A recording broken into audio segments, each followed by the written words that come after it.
Imagine selling one of the most iconic landmarks in the world not once, but twice. That's the audacious tale of Victor Lustig, a master con artist who pulled off the ultimate scam, selling the Eiffel Tower. But that's just the tip of the iceberg in the wildlife of this legendary trickster. Let's dive into the captivating story of Victor Lustig, the scammer who left a lasting mark on history.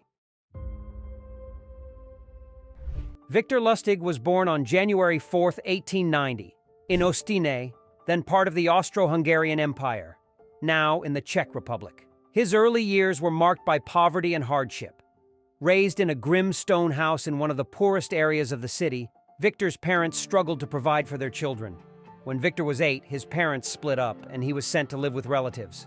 Unhappy with his situation, Victor ran away at the age of 12, choosing to fend for himself on the cold streets of various European cities. By the time he turned 13 in 1903, Victor was already facing the harsh realities of life as an outcast in Budapest. While rummaging through trash bins for food, he witnessed a stark display of wealth and excess by a couple dining on a balcony of a fancy hotel. This moment ignited a desire in Victor to seek a life of prosperity, leading him to pursue a path of crime. Victor's early years on the streets forced him into pickpocketing and begging to survive. However, it was his encounter with the couple at the hotel balcony that planted the seed for his future as a con artist. Determined to never feel guilty about taking advantage of those more fortunate than him, Victor embarked on a journey that would see him evolve from a petty thief into one of history's most audacious scam artists. Victor Lustig's career as a con artist began in his late teens and early 20s. Traveling across Europe in the early 1900s, he used his charm and linguistic skills to swindle wealthy passengers aboard ocean liners. Starting with pickpocketing and sleight-of-hand tricks, he soon graduated to more elaborate schemes. By the time he turned 18, Victor had mastered every card trick in the book, becoming adept at cheating in games like poker. During the First World War, Victor's activities paused temporarily as transatlantic cruises halted. However, he returned to his cons with renewed vigor after the war ended.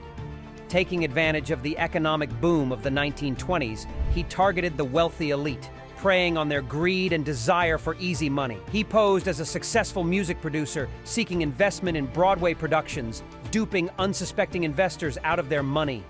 Victor's reputation as a skilled con artist grew, and he became known for his ability to manipulate and deceive his targets.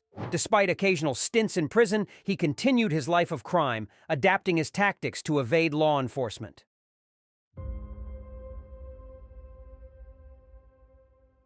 In 1925, Victor Lustig executed his most famous con, the Eiffel Tower scam. At the time, the iconic tower in Paris was causing financial trouble for the city. Seizing the opportunity, Lustig posed as a government official and invited 6 scrap metal dealers to a secret meeting. He convinced them that the Eiffel Tower was to be dismantled and sold for scrap.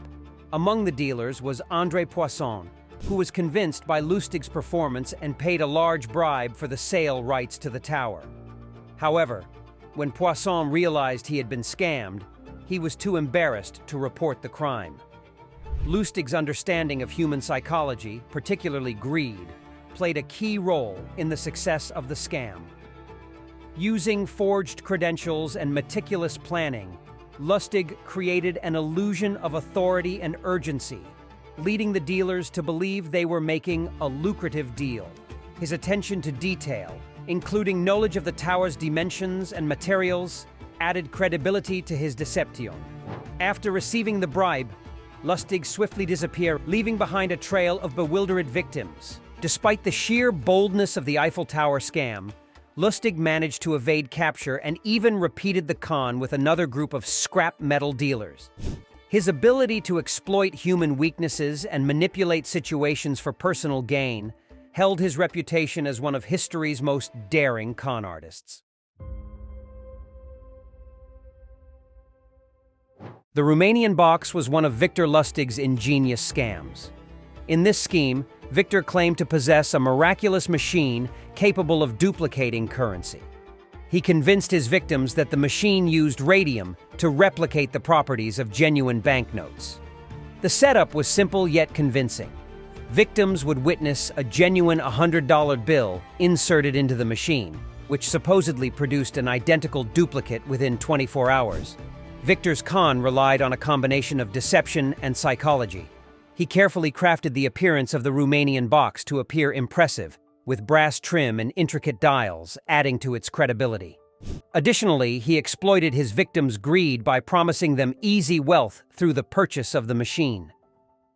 By playing on their desires and offering a seemingly foolproof solution, Victor was able to swindle his victims out of substantial sums of money.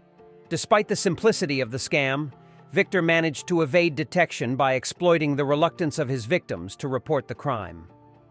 After realizing they had been duped, many victims were too embarrassed or ashamed to seek legal recourse, allowing Victor to escape consequences for his actions.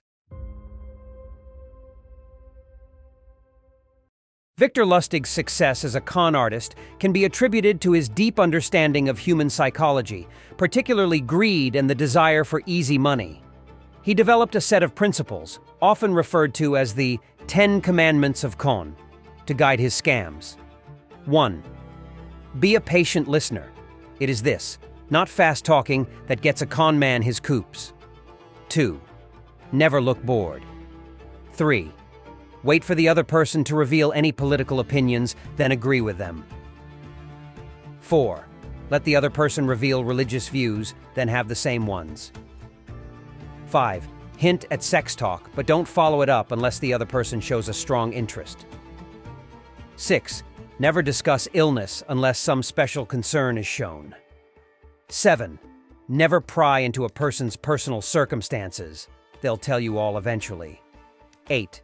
Never boast. Just let your importance be quietly obvious. 9. Never be untidy. 10. Never get drunk.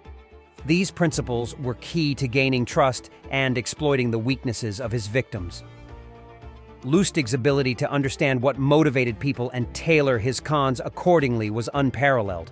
Despite Victor's audacity and cunning, his criminal activities eventually caught the attention of law enforcement agencies, particularly the Secret Service and Treasury Department. His brazen counterfeiting operation led to a nationwide manhunt, culminating in his arrest in May 1935. Passing and justice served after Victor Lustig's arrest in 1935 for counterfeiting, he faced justice for his crimes. Despite his previous escapes, this time, the law caught up with him. Victor was sentenced to 15 years in Alcatraz, the notorious maximum security prison, in September 1935. However, even behind bars, Victor's cunning nature persisted. He frequently complained about an illness to the Alcatraz guards, though they believed he was faking it. Sadly, for the first time in his life, Victor's health deteriorated genuinely. He contracted pneumonia and passed away on March 11, 1947, at the age of 57. Victor's death certificate listed his occupation as an apprentice salesman, a stark contrast to his true identity as one of history's most daring con artists. Victor Lustig's legacy extends far beyond his lifetime, leaving a lasting imprint on the annals of criminal history. Even after his death in 1947, his name remains synonymous with audacious scams and ingenious deception. His exploits, particularly the sale of the Eiffel Tower, continue to capture the imagination of people worldwide. Despite his criminal activities, Victor's story has been the subject of numerous books, documentaries, and articles. His cunning methods and ability to manipulate human psychology have been studied by scholars and law enforcement agencies alike. His 10 Commandments of Con, a set of guidelines on how to exploit victims, are still referenced in discussions about fraud and deception. As we conclude the incredible journey of Victor Lustig, it leaves us pondering, is there anyone out there today who could still shake the world like he did? Drop your comments below, like and subscribe to get more interesting stories like this.